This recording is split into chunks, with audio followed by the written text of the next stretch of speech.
So we're downloading starwood.xlsx. I think I've already opened it. Let's see. Yeah, so I've opened it and called it array1 W17. But it's that starwood.xlsx file. Now, Starwood is a corporation, real corporation. If we look at these really are properties of the Starwood hotel chain. Starwood's a parent company. You probably haven't heard of them, but you've heard of their properties. The Sheraton, the Westin, W. These are all hotels, brands that are owned by Starwood. What's that? Oh, you know what? I don't have any idea. Did they buy Starwood? I seem to remember hearing something about it. It wasn't too long ago. A couple years ago? Maybe less. This year? 2017? Last year, 2016. Yeah, so it wasn't too long. So, yeah, we should change this to Marriott, I guess. I don't know. So this is, we're looking at, let's take a look at what we have on the 2 sheets. So we've got some properties. We're not going to be using these for this example, but let's come to the distance sheet. And what we have is we have the distances between several of these hotels in the western United States. These are road distances. So how far is it from the Sheraton in Salt Lake City to the Sheraton in Los Angeles? It's 691 miles and some change. So you've got all these distances here. So we are going to begin talking today about the idea of an array. And we're going to use this as the backdrop for it. So here, let me set the stage. Imagine you have been hired by the Marriott Corporation.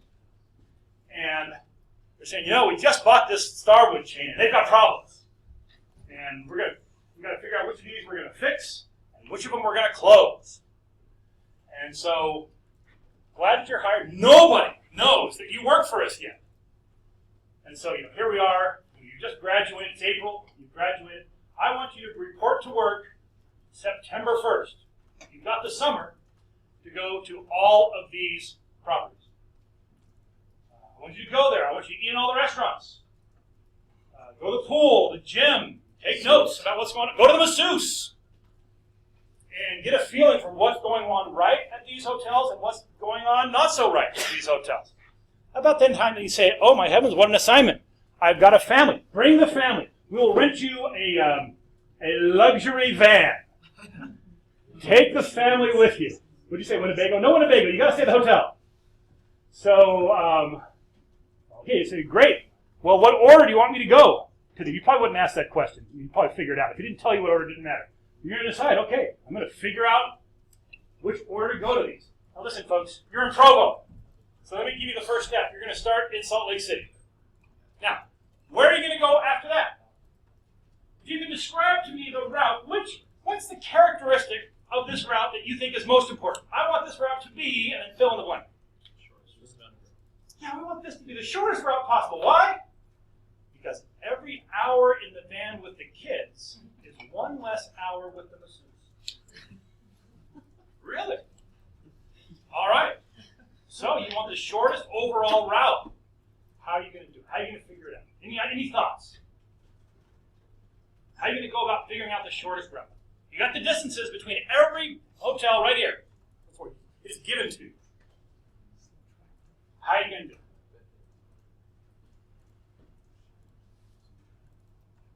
Any thoughts? You don't have to speak to me in VBA. You can speak in English. Go to Google Maps, web query. Google Maps. Or just plug them all in? Yeah. What's the shortest route? Yeah. Google Maps won't do 36. Google Maps for sure won't do more than 25, but there may be even a restriction lower than that. So Google Maps, I thought you were going to say just Google Maps, look at it and draw a line. That actually would be a pretty good way to do it. Doesn't happen to solve the problem we have today, which is understanding arrays. And so we're going to throw out the pencil and paper route, which the truth is the pencil and paper route would be pretty good. But why don't we just use pencil and paper then for this kind of problem? If you have to solve this problem once a month, paper and pencil is not a bad way to do it. Who has to solve this problem thousands of times a day? Yeah, logistics. Federal Express, UPS, Post Office. They're still using paper and pencil. Post Office, I'm not sure about it. Actually, they got their routes kind of predefined, so I don't think that matters so much. So, yeah, that's right. I mean, paper and pencil won't work for them because they've got to be able to do this so many times. They've got to be able to audit. Hey, so what's it going to be? Any thoughts? It's okay to be wrong about this. Give me an idea. You're smart people. You think of something. It's not like you had to have seen this problem before. Think about it. How much you do? There's a tentative hand over here. Yeah, I'd probably just identify which hotels are closest and maybe group them together and then try to find out which distances between those groups are shortest. Oh, interesting. Maybe kind of go in that type of an order. Okay, so what you said is, listen, there are some of these that are right down here. Look, here's one in Phoenix. There's one in Scottsdale. The Phoenician is also in Phoenix. Here's one. You'd have to kind of know where these are. But you can see some of these are. You can see there's some clusters here. There's only 10 miles away between this one and that one. This one's only 8 miles away, 1 mile. So there's some clusters here. So you might say, you want to simplify the problem. Let me identify some clusters, cluster these together, and then I've got clusters with distances between them, and I'm right back to the same problem it was before. That might be a really effective way to do it, to kind of reduce the potential for coming up with a long route. But now let's get to that next step. So, another thought over here? Kind of. I would have a list of, I'd start with one hotel, Salt Lake City. and then find the closest hotel to Salt Lake City. Aha! I know that one. It's Las Vegas. Okay. It's right here. Westin in Las Vegas, 267 miles. So you're saying, start in Salt Lake, go to Las Vegas. Right. Okay? Then from Vegas, I would find the next closest to Vegas minus anything that has been previously. Oh, good, because the closest one to Vegas is Salt Lake. You come right back. But you're saying, hey, I've already been there. That one's out. Yeah. And then go to wherever that is. Let's say it's somewhere in Palm Springs. I'm not sure where it is. And then you do this, that same, a very simple algorithm you've just come up with. In fact, it's it's not a problem I made up. This is a problem that we've been wrestling with for almost 200 years. Maybe more like 150, 160 years. It goes by the name the traveling salesman problem. It's not the hotel. Invented in the context of someone in a traveling salesman has to go to all these cities. What's the shortest route? What you've just described is what's known as the next nearest city algorithm. It is virtually guaranteed not to give you the shortest route. But it's a very simple algorithm, and it's one that we can implement. Not going to be the shortest route. In fact, you can beat it with a pencil and paper almost every time. But it's a really good algorithm. In fact, it's the one that we're going to implement in class as our example. Other thoughts? Well, I think, if I'm not mistaken, the only way to solve the traveling salesman problem is to try every combination, which we don't have the computing power to do. There's 36. So, this seems strange to me. This should seem strange to you. We've been working as humanity. We've been working on this problem since the mid-1800s. And the only solution that is guaranteed to give you the shortest route is to calculate all possible routes and pick the shortest one. Well, I thought to myself one day, I got a computer. It might take a while, but we can do it. So there are 36 properties. So how many possible routes are there? It was surprising that you just roll that off the top of your tongue. I must have been absent that day in high school because I'm not really sure why it's 36 factorial, but it is. Very good. So 36 factorial. Fortunately, there's a function for that. Fact equals fact 36. Never was so good with scientific notation either, so let me make that into something with a comma in it. I don't think we need decimals. That is how many possible routes. I actually wrote a program that would actually calculate, that would actually figure out what all the different routes are. And I timed how fast my computer could do it. This was a number of years ago. It could calculate 5,000 per second. My computer today is probably a lot faster. Let's say 10,000 per second. I think that, I'm going to divide it by 10. 1, 2, 3. That's how many seconds it would take. Divide that by 60. Divide that by 60 again. Divide that by 24. Ugh, that's how many days. Divide by 365. Whoops. 0.25. My computer is not going to do it all by itself. Right. Okay, actually, I read not long ago. I read that the 1 billionth PC had been created. A lot of those aren't in service anymore, but let's use that as a surrogate for all of humanity's processing power. Let's get some more computers. Let's get every computer in the world involved in it. Divide that by 1, 2, 3, 4, 5, 6, 7, 8, 9, 1 billion. It's still going to take that many years.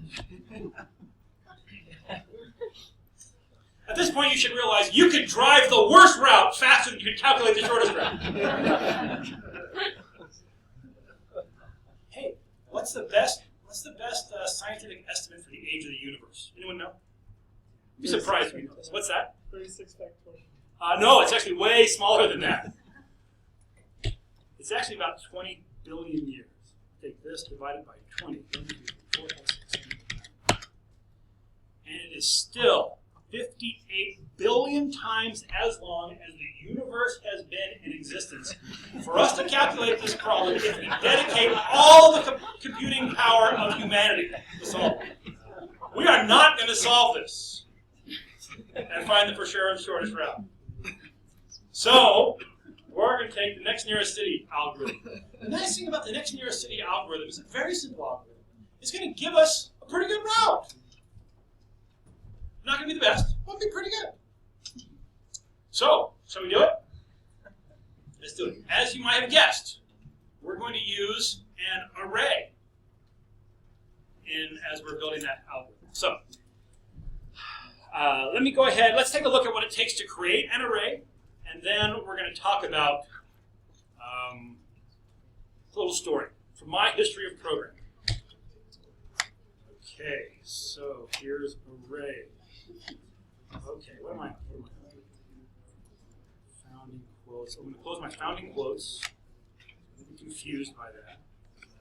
I am going to. There we go. Array, whatever. I'm going to insert a month. There we go. Insert month. I wonder if I can make my font a little bit bigger. I haven't had luck in the past. Let's give it a try. Options, editor format.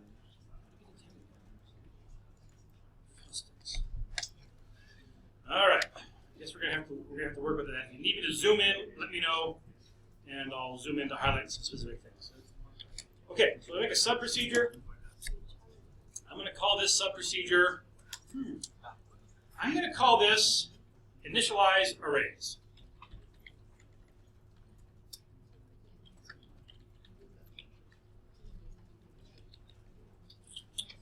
All right. Let's think about it. All right. Here's what I'm going to do. I'm going to declare an array to hold these, just the names of these hotels. I'm going to call it hotel. You highlight the text and then go to the edit. Yeah, I think you're crazy. Let's try it.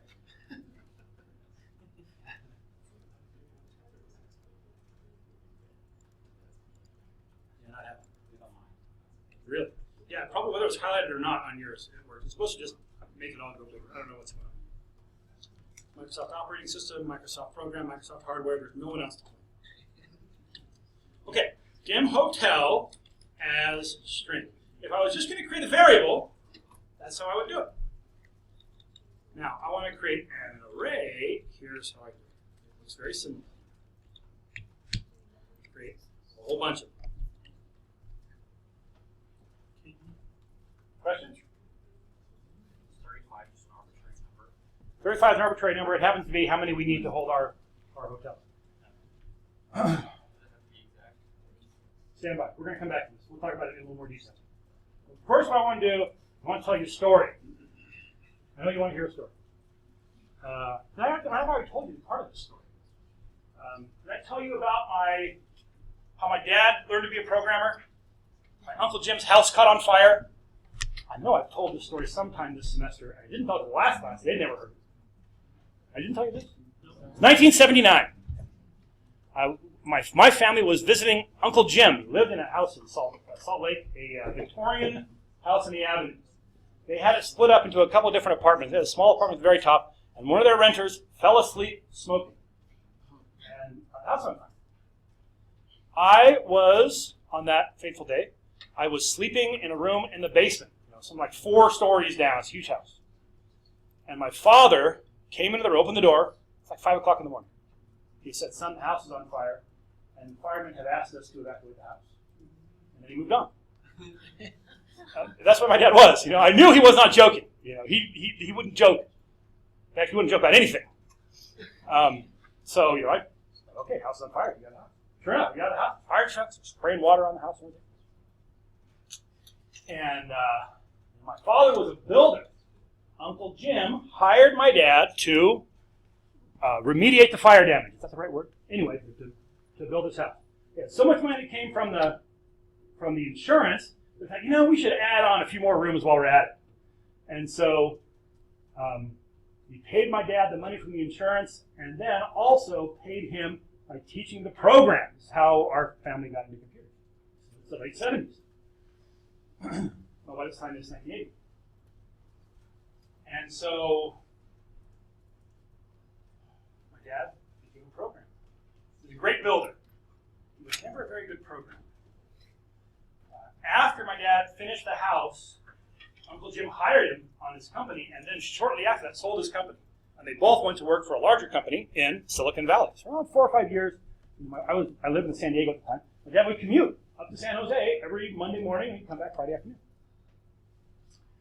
And pretty early on, we had a very powerful computer at our house for the day. It's early 80s.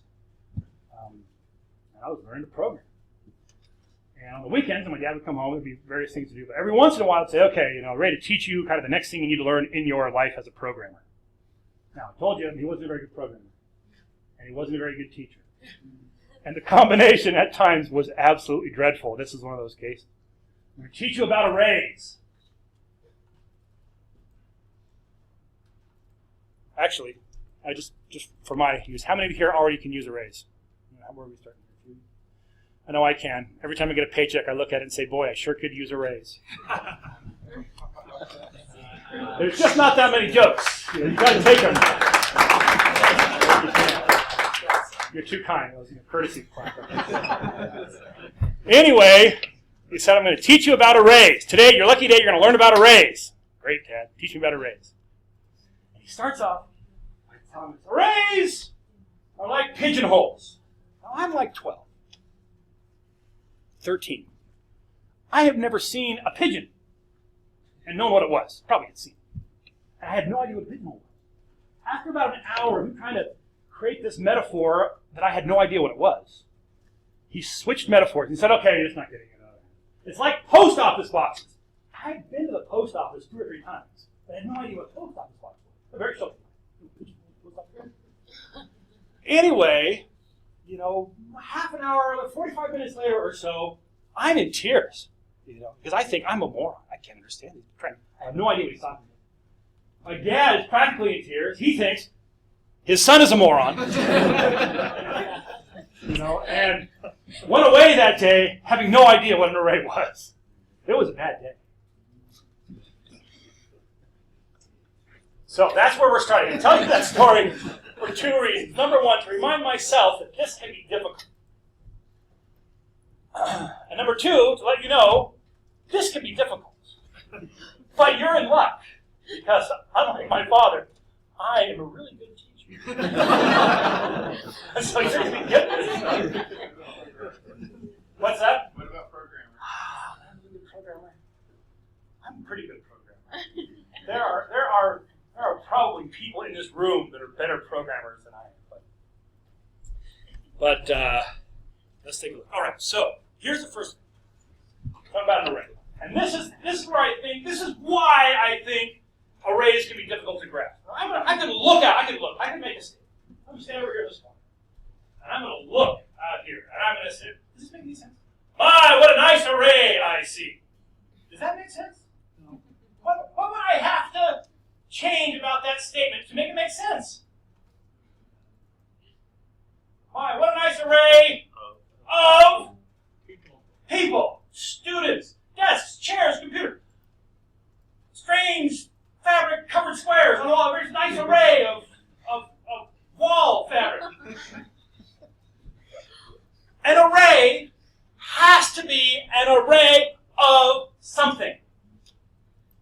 try to teach you what an array is and never tell you what it's an array of, you're never going to get it. In VBA, an array is an array of something. Now, what is not mailboxes? It's not pigeonholes.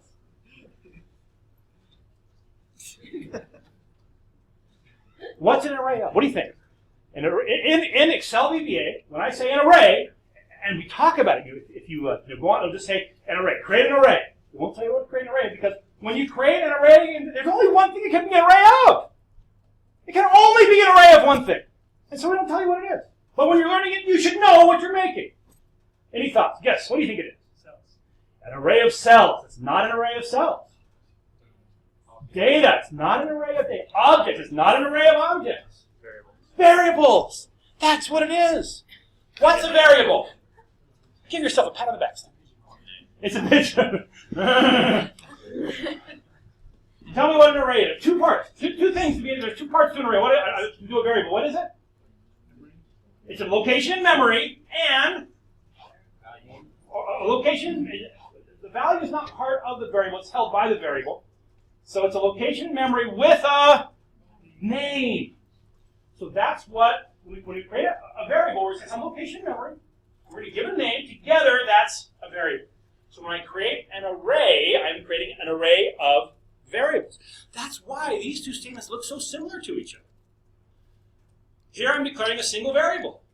Here I'm declaring a whole array of variables. How many variables are in this array of variables? Oh, someone said 36. Read the chapter. Yeah. So what I put here is I put the top index of the array, but arrays start counting at 0.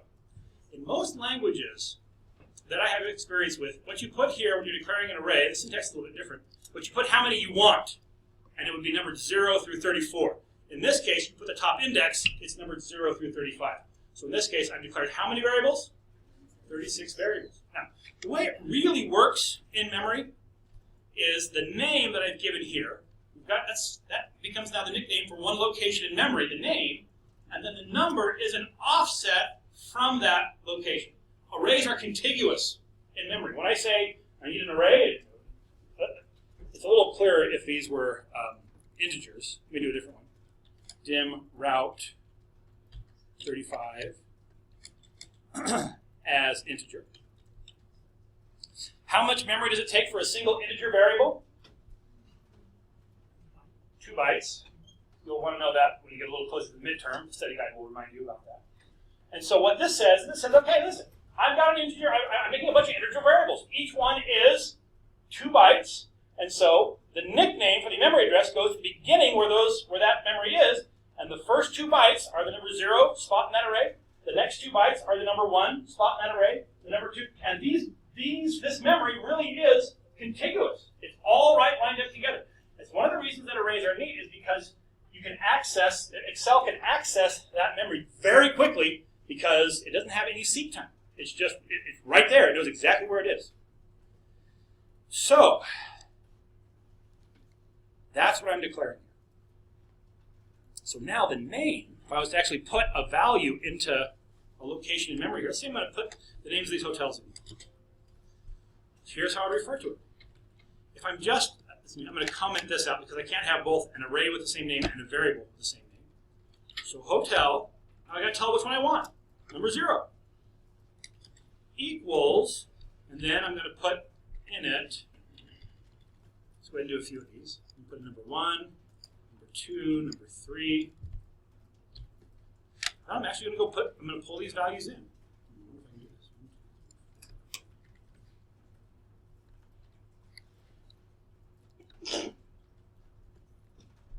Here, sort of. Los Angeles Downtown Hotel.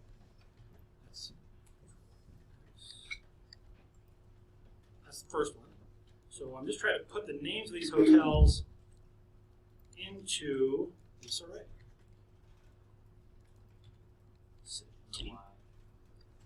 Sheraton Phoenix Downtown Hotel. And the W Scottsdale.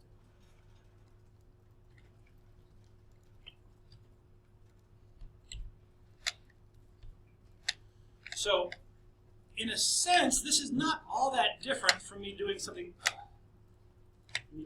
like this.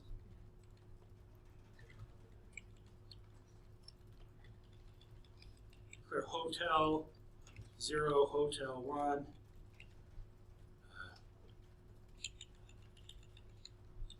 Hotel 2, hotel 3, and so forth. So, I mean, you know, I could be pretty good with copy and paste, and I could make a bunch of these. And it would allocate, you know, if I get all the way up to 35, I would have 36 locations in memory. They'd be not named Hotel 0, Hotel 1, Hotel 2. I could do all that. That would work out okay. And if I was using them individually like this, I don't think I would really get that much traction out of having an array of variables. But here's the important thing to realize, is that as soon as I have an array, I can put here any expression that evaluates to a valid number in the boundary of that array. So here, if I'm using this variable, I've got to type the whole name out. But here, I can now do some kind of a loop that uses a variable to figure out which element in the array I'm talking about. So instead of filling these in by hand, I'll do this. I declare a variable up here. Let me dim y as an integer. I'll make a loop to do this. For y equals 0 to 35. Next. Now, I can come in here, and in this loop, instead of writing these all out by hand, I can say hotel sub y. Let's do this. Let me start off by going just to 3. And I will do debug.print here. So here, I really have loaded this up by hand with these 4 values. And I'm going to print debug. I'm also going to print y. Okay, so now when I run this, we're going to declare some variables. We are going to execute these lines. We'll put values into those variables using the array that holds those variables. And then I'm going to use this loop to print them all off, even though I only have one line that's doing the printing. So this should print 0, Sheraton Los Angeles, 1, Sheraton City Hotel, 2, Sheraton Phoenix, 3, Scottsdale. Let's give it a shot.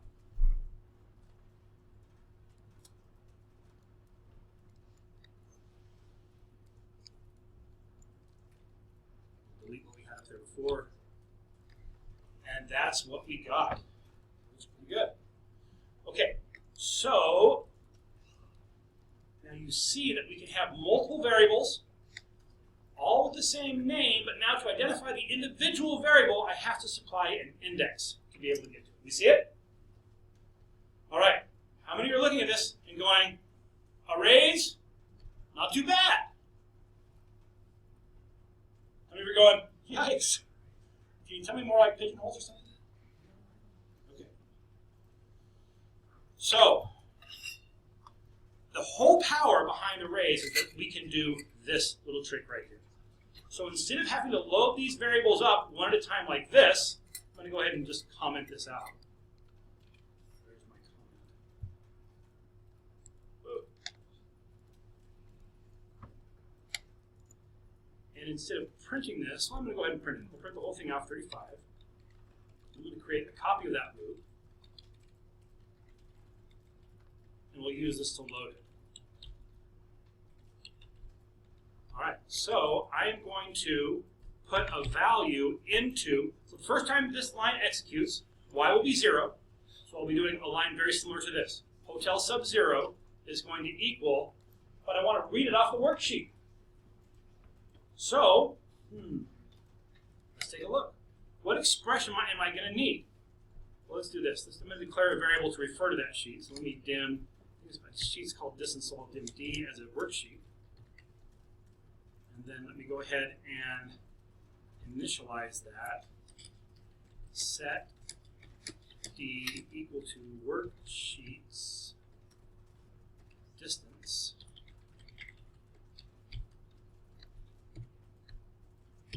Minus. Here's the distance sheet. And now I want to read in the distance between, or the name, I'm doing the name right here, of this hotel. So when I'm writing to the number 0 spot in the array, I want to read it off of which column? Column B. And so, hotel sub 0 is going to equal my distance worksheet dot cells, row number 1, column number y would just be 0. So what do I want here? Yeah, when I am writing to number 0, I'm going to read from column 2. When I write to number 1, I want to read from column 3. So this expression will just be plus 2. So now instead of filling these in by hand, I'm going to have a loop that reads them off the worksheet. And I've got another loop that's going to print them out. So now when I run this, it should fill in all 36. Should fill in all 36 hotels, numbered 0 through 35. Got them all. Located in memory, I've taken all those variables, this array of variables, and I put those values into the variables. That's the sound it makes when a variable gets its value. Okay. Questions? How are we doing, folks? Anytime we've got a loop that's going, it gets a little more abstract. Should we spend a little more time on this, or are we ready to move on? Okay. So now, let's think about this problem. How are we going to go about solving this problem? At this point, we've got the values of these, the names of these hotels loaded up here in the memory. Let me come over here and let's think about how we're going to solve the problem. Oops. Minus that. Let's collapse this down a bit. Maybe we'll just delete that column altogether. Just one wall faster. So if I think about that, here's what I have. Hotel. I've got something called hotel. And it has these indices. 0, 1, 2, 3, all the way through 35. 25, 35. So I can think of this structure as the array. Now, the array is not located on any worksheet. The array is located in memory.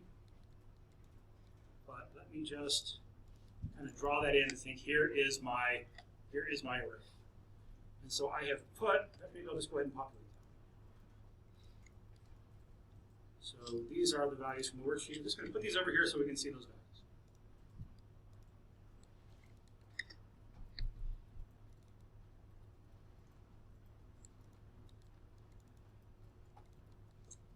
Okay, questions?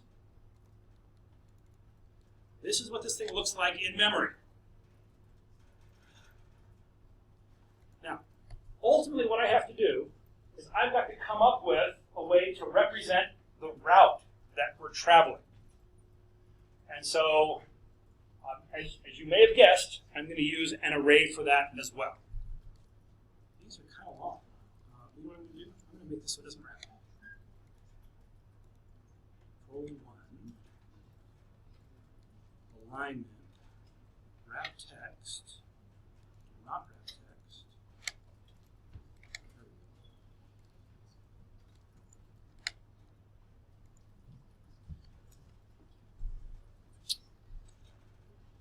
Equals.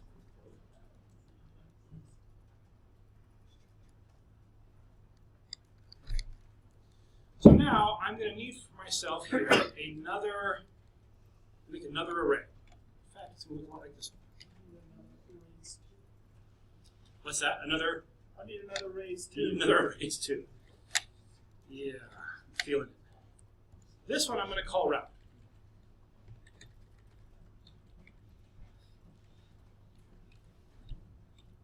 Now, instead of putting in here the name of the hotel, I want to say, I just want to have some way to keep track of, kind of a simpler way to keep track of which order I'm going to these hotels in. Now, I'm going to go to my first one, is going to be Salt Lake. and that's here number 1. So that's how I say the first element in the route is Salt Lake City. If I wanted to know if I wanted to know the name of that, all I have to do is take this number and ask, supply that to this array, and that would give me back the name of that hotel. Let's say the next one is Las Vegas. I think that's this one. Yeah, Las Vegas. So that's 7. Next place I'm going to go is Las Vegas, 7. Let's suppose the next place is somewhere in LA, 0. I'm not sure if that's 0. Okay. So I need to declare another variable just to keep track of this route that I've got to build. That's the task. I've got to be able to say which order am I going to go to these hotels in. Now, here's the thing. This is an array of what? Variables. When I create a variable, it always gets a default value. What's the default value for a string variable? It's an empty string. It's a string with no characters in it. What's the default value for any numeric type? That's going to be 0. So this is going to be full of zeros. Now here's the problem. Let's think about it. According to the algorithm that was specified up here, what we have to do is go to Salt Lake, then find the next nearest city, Las Vegas, then find the next nearest city that what? That I haven't been to yet. Well, how am I going to tell if I've been to the city? How can I tell if it's a city I've been to? Number appears. Its number will be in the route. Let's think about how this route starts out. This route starts out with a bunch of zeros. So what is that telling us?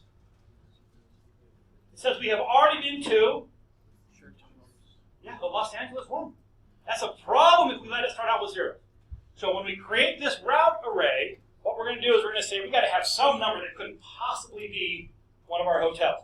So that when we ask it, hey, what hotels have we been to, it doesn't say you've already been to Los Angeles. So let's go ahead and do that right now. So here I have declared this array route as an integer array. And I'm going to do that in the same place where I'm initializing my hotel. I'm already going 0 through 35. I need to do the same thing for my route. The route's going to have every single one of these cities in it. And so I'm just going to say route sub y equals, what number should we put here? 36. 100 might work, 36 might work. I don't like either of those. Because what happens if someone says, we bought a couple more properties. Plop them up in there and calculate all the routes, or all the distances. So yeah, I like that someone said -1. Who said it? -1's a great number because my lowest one can possibly be 0. So anything below 0 will be great. I don't want to get carried away, so -1 is what I like. And so now, as we're initializing these arrays, we're starting off with our hotel array, and we're going to make that with the names of the hotels, and then we're going to start off by saying we haven't been to any properties, -1 in all of this. Okay? Question? Yes. What's route? So what is route doing? What's route y? Yeah. Okay. Are we going to do more with route y? I'm just confused with what it's doing right now. Yeah, so here's the idea with our route array. Like I get that it's -1, so it won't be 0. Yep.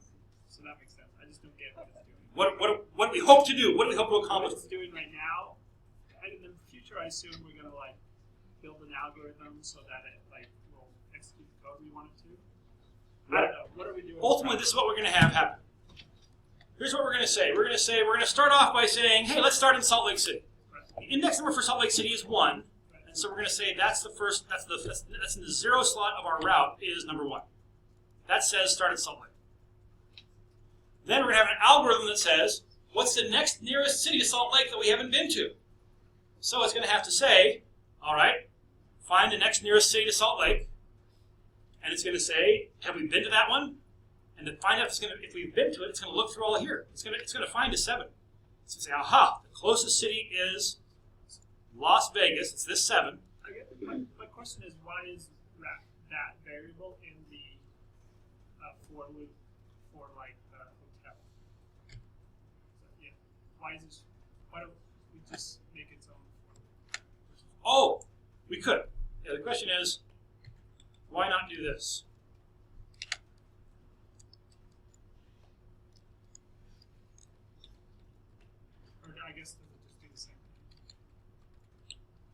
So if I separated them this way, Yes, that makes more sense.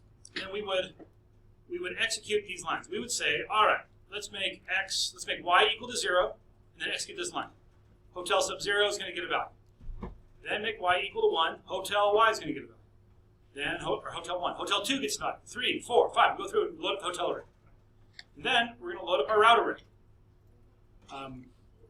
We're going to say, all right, route sub 0 gets -1. Route sub 1 gets -1. Route sub 2 gets -1. And so what you're saying is, set all the routes, or set all the hotels, then set all the routes. Before, it was saying, set the first route, hotel, set the first route. Set the next hotel, set the next route. I don't know, just keep going. Okay. Keep going. So the two ways that we had these will work exactly the same. I just have to execute this line with every value for y from 0 to 35. And so we can put it here. I don't mind leaving it like this. So you can do it either way. Either way, Okay. works just fine. Because it'll execute both of those with each of those values. You can go back to the original. I'll leave it like that because it's already there. Okay. So now let's look at the next array that we're going to build, and that's going to be one called distance. Distance, okay, if you're checking your email, it's time to come back to it. Because this is like the next step in an array that's going to make it more complex. If you thought arrays were just like a single vector of numbers, not a problem. Oh no, there's more. This is more like pigeonholes, from what I understand. If we look at this array here, or this the set of values, it's not just one long line. It's a grid. In fact, what's actually over here is everything on the off diagonal. Ultimately, I'm going to need these values in here as well. So this whole thing needs to be full of values. I'm going to build an array that corresponds to this as well. And it's going to look like this.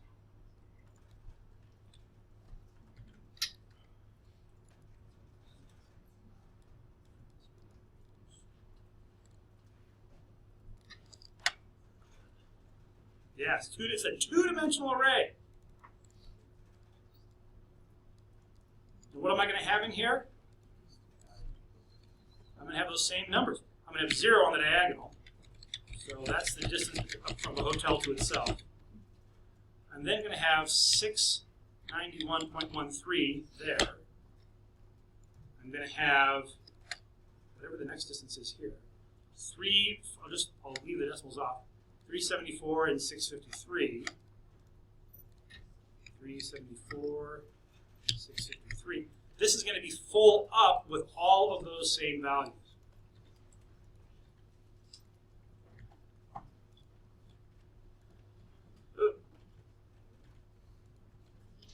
And again, I'm talking about not the worksheet here, but I'm talking about the array. This is just representative of the array that's in memory.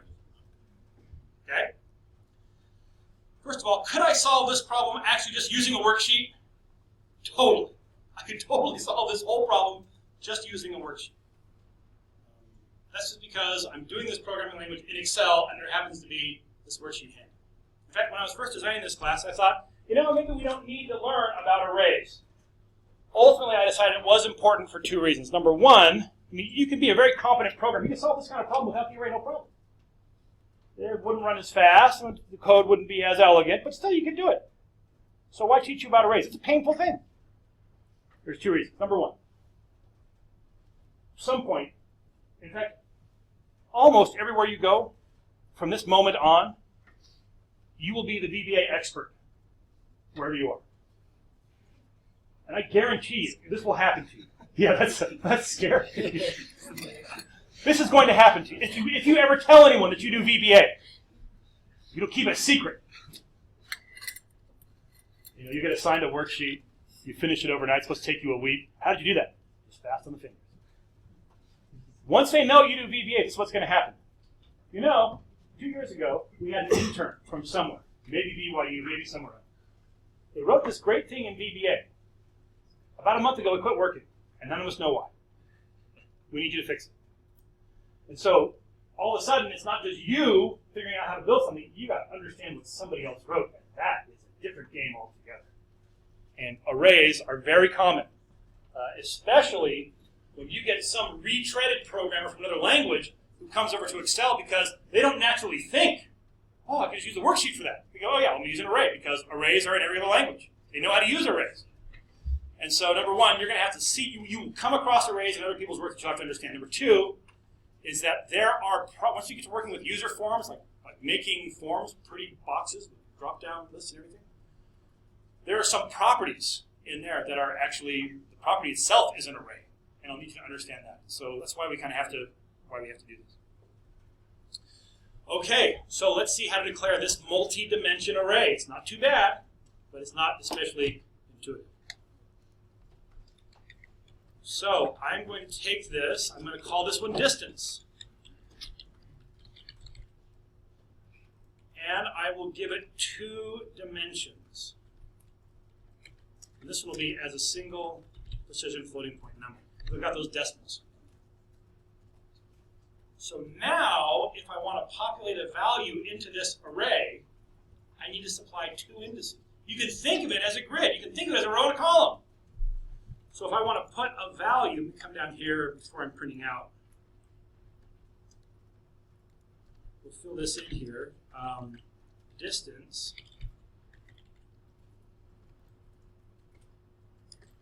I'm going to give it, let's say, row number 0, column number 1. You're going to put dot value. Just that's one of the things that kind of you feel like you want to put dot value after it, like it's an object or something with a property. The array is not an object. It's just it's a set of variables. It is an array of variables. The only thing it has is a value. It doesn't have color. It doesn't have alignment. It doesn't have a font. It's just the value. So you don't have to say dot value. That's all it is. And then I'll put some number here, 691. Is that what it was? 691. If I want to put the next value in, row number 0, column number 2, and that value is 374.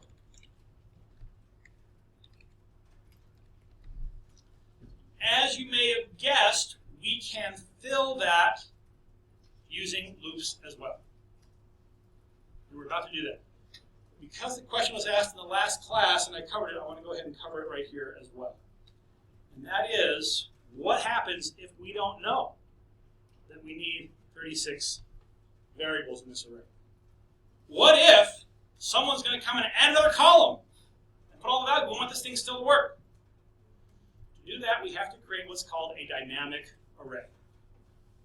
So I'm going to do that. I'm going to go ahead and leave most of these as fixed arrays, but I'm going to take this hotel, I'll take hotel and make it a dynamic array.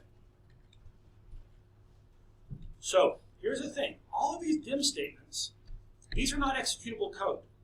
These are statements that are processed before we start running the lines of this procedure. At the point when this procedure, when someone says, hey, run this procedure, the interpreter looks across this and says, all right, what data do we need to allocate? It doesn't matter where the dim statement happens. It can happen lower in the code. That's okay. But it finds all the dim statements, and it says, allocate all that memory, and then we'll start running. What that means is I cannot calculate this 35 and then use it in the dim statement, because the dim statement happens before any of my calculations. You see that? The dim happens first. That's why, by the way, that's why you can't put a breakpoint on a dim. It's not, you can't say, I want you to come to this point and stop, because those are all processed before we actually get to where we can stop the code. So here's how I create a dynamic array. First of all, I'll call this one a static array. It's going to have those 36 elements in it. You can't make more, you can't make less. It's static. It's got those 36. If I want to make one that can change, it is called a dynamic array. And I do that just like this. Instead of putting 35 in there, I don't put anything inside the parentheses.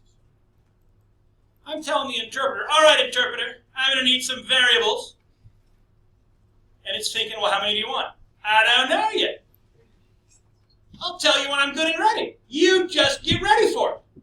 And that's what this says. All right, I'll get ready to allocate some memory when you tell me to do it. Yep. Can you put a comma in there to make it like the distance? Could we come in here and say it's going to have 3 dimensions? No. We can make it have 3 dimensions later. When we tell it how many we want, we can tell it 2 dimensions, 3 dimensions, whatever. At this point, we just say, get ready. You be prepared. I'm going to allocate some memory on the fly. Call it a dynamic array. It is a really different thing under the hood than a regular array. But that's how we do it. At this point, it doesn't allocate any memory for it. It just says, okay, we're going to have a dynamic array. So then what I could do is I could have another variable here. Let me dim hotel count, or H count, as an integer.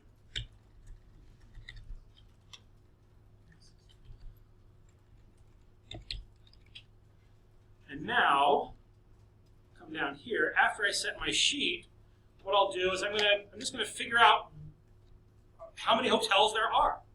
So H count equals d.cells, row number 1, column number, columns.count,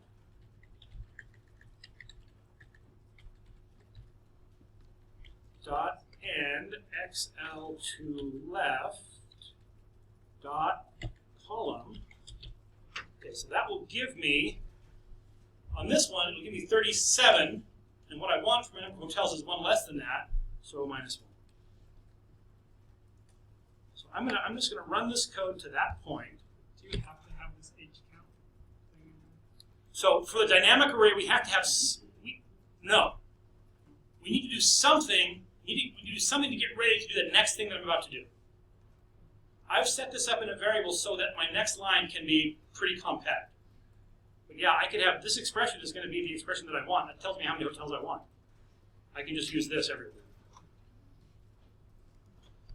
So now, I've already told the interpreter I'm going to want to have an array called hotel.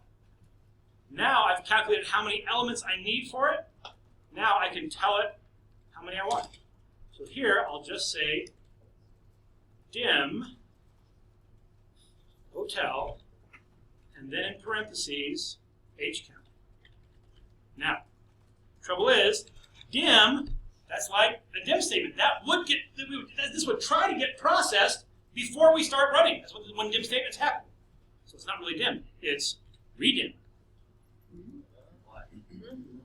It's redim. This is an executable statement. And it says, take that variable array and actually give it some size. Question? Can you redim a static? Can you redim a static array? No. It has to be set up as a dynamic array. And then later in life, you could redim it again. You say, you know, you need a little more room. I didn't realize you need a little more room now.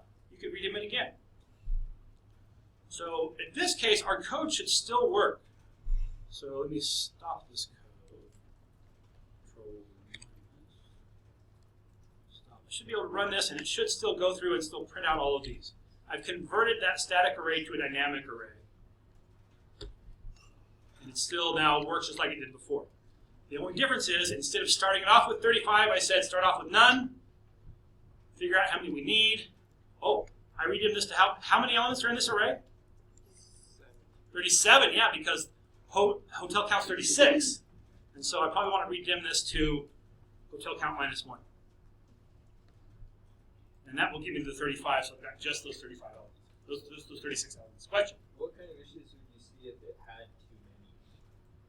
Oh, if it had too many, would that be a big problem? No, it would just be wasted memory.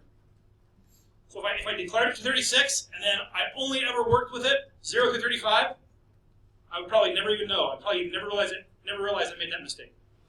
And this other slot in here that never got used. But now, here's the thing. Well, we've got this here fixed to 35. What good does it do to make a dynamic array if I've got to tell it that? Well, you can ask how big an array is. You can ask for the upper boundary of the array. So now this would be a problem. Well, not a big problem. It would load a 0 into the array that's already there. But you can ask how many there are and then iterate across. Yeah. Could you clarify the H count line? Yeah, so the question is, what's H count? So H count it's short for hotel count. I'm going to capture the count of the hotels. So I'm saying go to my worksheet called distance, set up this variable here to refer to it. On that, go to the first row, and then the very last column. So column that counts like 64,000 or something. Way over here on the right. And from there, I'm saying go to the left until you bump into something. I'm asking for that column. So it'll be column number 37 on this sheet. And then I'm saying subtract 1 off it. That gives me the number of hotels. Yeah, kind of a long line, which is why, and in fact, I could skip the H count altogether and just drop this right inside these parentheses. But that's ugly. I want to see it in 2 different steps. If I were writing this just for myself to run, I would skip that variable, just drop it right in there. Question? Can you read in any other type of variables? Can you read in anything besides a dynamic array? The answer is no. Read in works only for a dynamic array. Yes? And can you change it from, could you say like as string at first? Oh! Can I change the type? No. I don't think so. I think you declare the type of the array here, and then you set the size here. Maybe we do some IntelliSense help. I don't think so. That'll take a little more research. Not possible. Okay. One more thing on redim, and that is you can redim the array later. So let me come down here to after I've printed off all these things, and I'll put a stop right here on my end sub, and I'll run this one. I think. There we go. Okay, so maybe we should zoom out. So I've run through all of this. If I come here, I can say, show me what's in hotel sub 5. And it says, aha, it's the Westin. Somebody. All right. So now, let's say I wanted to, for whatever reason, I needed to redim this array again. Redim hotel, and now let's redim it to 50. I'm going to execute that line. And now, it's clear that what's in anything past 35 has to be blank. There's nothing there. I said it, but watch what happens here. I'm going to look at what's in number 5 and ask what's there. Nothing. When I redim an array, poof, it blows the whole array away. Here's the reason. When I create an array, it starts at a particular location in memory, and the whole array is contiguous. When and right at the end of that array, there could be other stuff in memory, right at the end of it. And so when I redim, I can't just say, make it bigger. It has to find another location in memory where there's enough contiguous bytes of RAM to make the new array, however big it is, and so it makes a new copy of the array. Will we make that? It just says, hey, whatever was there, forget it, we're making a brand new array. Now, it's possible to say, hey, I want to hold over the values that used to be there. And I would do that right here, if I can remember the key word. Something like jam. No, it's jelly. Oh, no, it's preserve.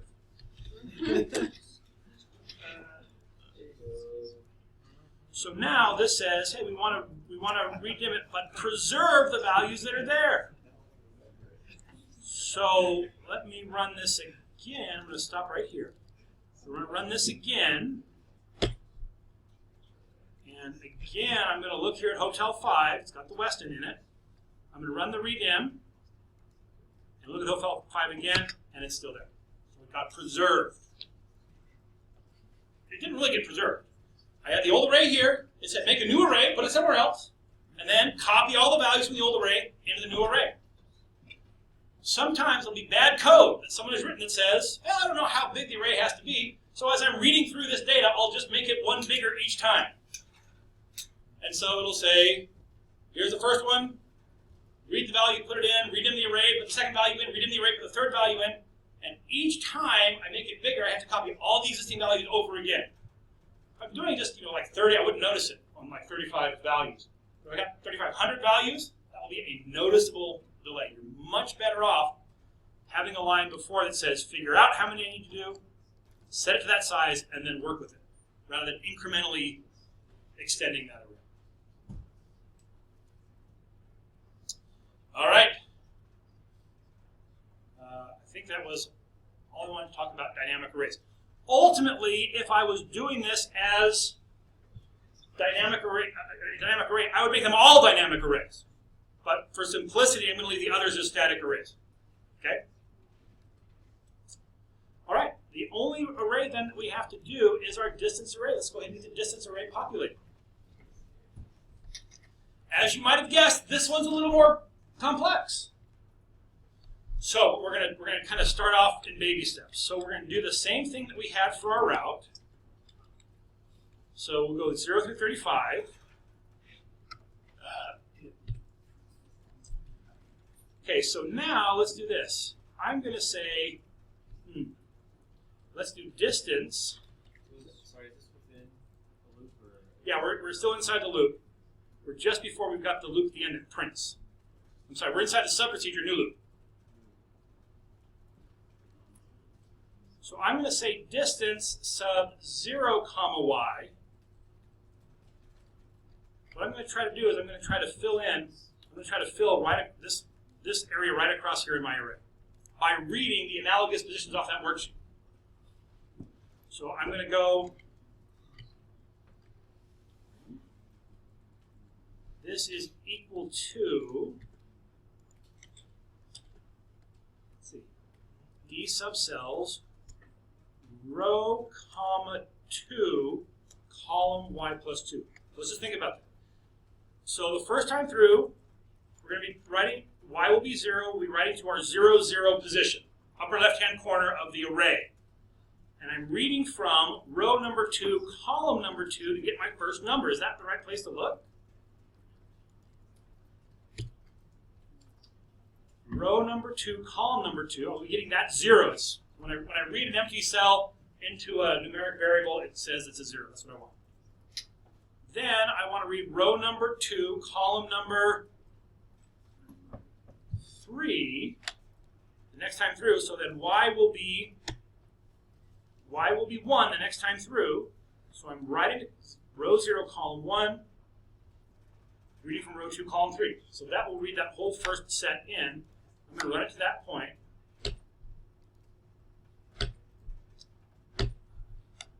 I should be able to look at my distance array. Row number 0, column number 1 should be that 691 number, 691.13. And if I look at now number 2, or 21 for that matter, I should have values in all of these. Not 221, but 22. But as soon as I look onto row 1, I've never written to row 1. I've only ever written to row number 0 in my array. So we see it? We have just gone right across the first line of that array. You need to know if you're with me on this. All right. So now I've got 36 of these lines to do. I've just done one. I've got to do that same thing 36 times. As soon as I say I've got something I need to do over and over and over again, what's my construct? Another loop, but wait a minute, it already is a loop. Isn't that a problem? Not really. We're just going to take this loop and we'll say, listen, we've got to do this loop 36 times. This line already happens 36 times. We want this whole loop to happen 36 times with a little modification in it to do just what we want. So we're going to need another control variable. So I'm going to come up here and I'm going to dim an x. Reset the program, that's fine. X as an integer. On my distance array, I'm now going to move x from 0 to 35 and y from 0 to 35. And I have what's referred to as a nested loop. Let's think about how this executes. We come in here and we hit this line. This says, aha, starting a loop. It sets x equal to 0. Now we come here and it goes, aha, starting another loop. It sets y equal to 0. At this point, x is 0, y is 0. So we're going to put here x here we'll put x plus 2. So now when x is 0, y is 0, we're going to read from column 2, or row 2, column 2. We hit this keyword next, and what does it do? This adds 1 to y, sends us back up here. Now y is 1, x is 0. And so now 0, 1 is going to get 2, 3. And we're going to set, and then we'll come next y is now 2, 0, 2 gets a value, bing, 0, 3, bing, 0, 4, 0, 5, 0, 6, all the way up to 0, 36. And once we've got to 0, 36, it goes next and goes, or sorry, 0, 35, it goes next and goes, x is now 36, that's too big, it lets us out. We hit this next, what does it do? X is now 1, what's y? Still 36. We come back up here, we get to this, and it goes, aha, we're starting a loop. And it sets y back to 0. Now, x is 1, y is 0. 1, 0 gets a value. 1, 1 gets a value. 1, 2 gets a value. 1, 3 gets a value. End of the loop. Go to the next line. End of the loop. Next line. You see it? All right. So now we can run that and see it. There's one more thing I have to do, and that is, if we think about this, ultimately I've got to fill in all of these values. But the only place I have values are in this top row, or this top triangle of my array. So let's think about this. When I actually the first cell I have to read is when x is 0, y is 1. On my next line, when x is 1, the first cell I read, y is 2. When x is 2, my first cell, y is 3. I always start one cell to the right on my y compared to where I am on the x. X is 0, the first one I really have to read is 1. You see it? So I'm going to do a little shortcut here. Instead of starting my y at 0 each time, I'm going to start my y where? 1 bigger than x.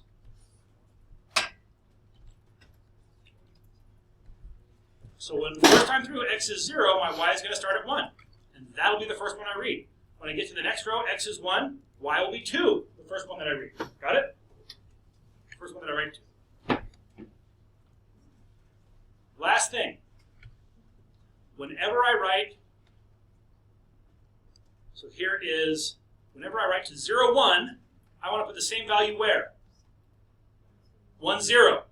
When I write to 1, 3, I want to put that same value in 3, 1. It's just, all I have to do is flip the indices. So I'm just going to copy this line, and instead I'm going to flip the indices to where I'm putting them. And that now will give me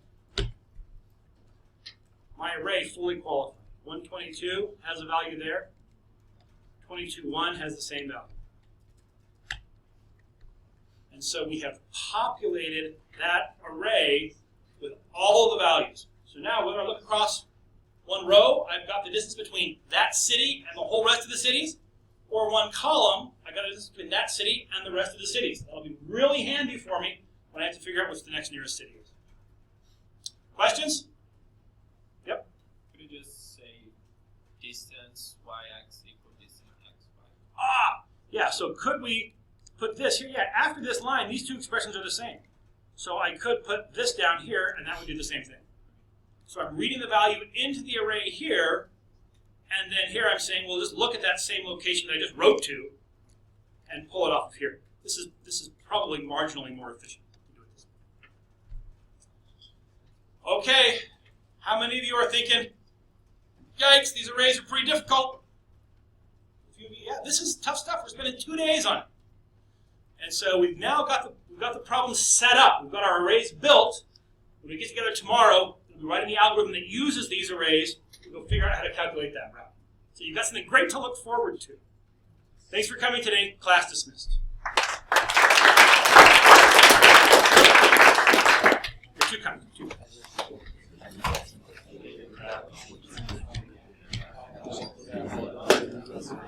It's a little